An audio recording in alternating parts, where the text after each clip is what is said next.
Okay, I'm back. Back after giving some time to the fast life and the day job and the rat race. And now it's time to lay the endurism to the side and give some thought back to quantum physics. So, where were we? I was talking about the observer and free will and these topics. And I think in my last video, I was discussing some of the different ontologies of quantum physics, the Copenhagen interpretation, where you have the quantum jumping, and then the many worlds interpretation, where every time a new eigenstate is possible, all eigenstates happen.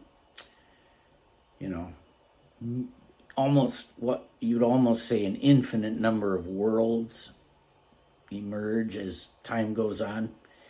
Yeah. Environmental decoherence. And then there's David Bohm's pilot wave theory. And many histories. Yeah, that's another one. And then there is objective reduction. And I find myself drawn to the Copenhagen interpretation, but also to objective reduction, because that allows for the Copenhagen interpretation to continue and explains some of the mystery of what happens during a quantum jump. And it doesn't require an experimenter to make an observation. It really puts forth the belief of consciousness pervading the entire universe. And because there's consciousness in all things at all times, the quantum jumping is occurring at all times. I like that. And of course, I intend to think a lot more about that and discuss it more and make contact with you, if you'd like to work this out and other things. Because pretty soon I'm going to have a lot more time to do it. As it stands now, I finish my stretch of work, and it takes 2-3 days to do the self-care, get the rest, and get back into the swing of quantum physics and spirituality. And I accomplish a little bit, and then it's time to go back to the 3D job and the fast life and the rat race.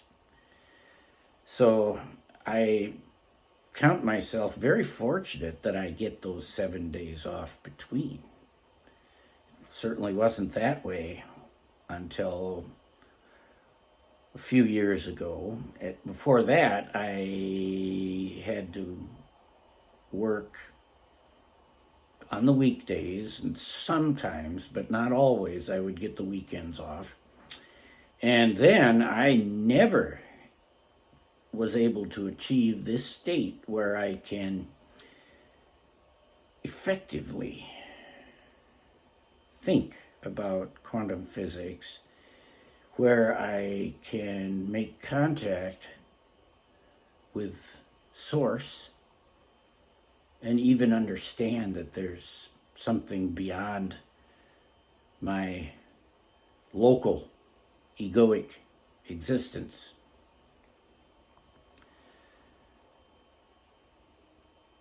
But it's time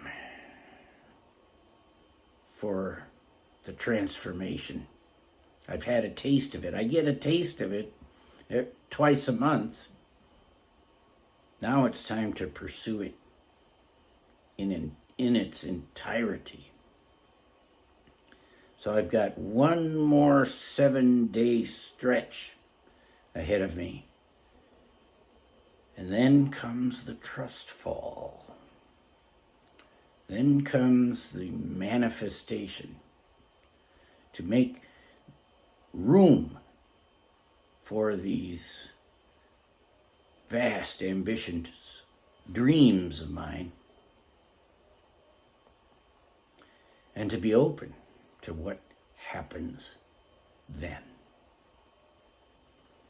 With all the shifts going on in our reality right now, this seems to be a very good time to make this shift in my personal life. And so then I will have time to think about quantum physics ontologies,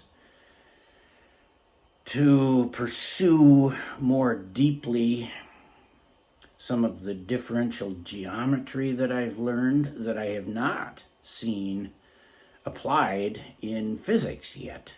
I know there are those that are working with fiber bundles, principal and secondary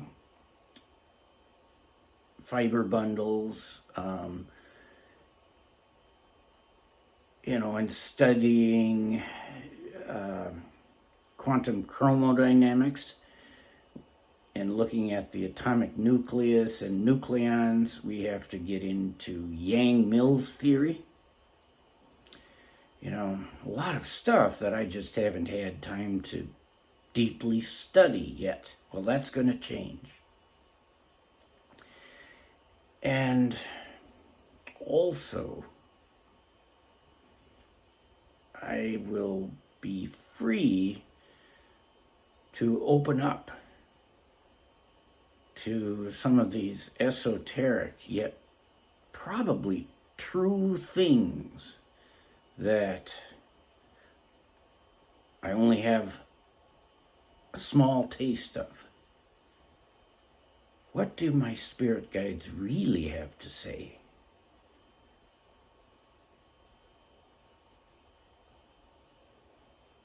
I'm very excited to leave the endurism behind and have my motivation and productivity fueled by passion rather than fear, by abundance rather than scarcity.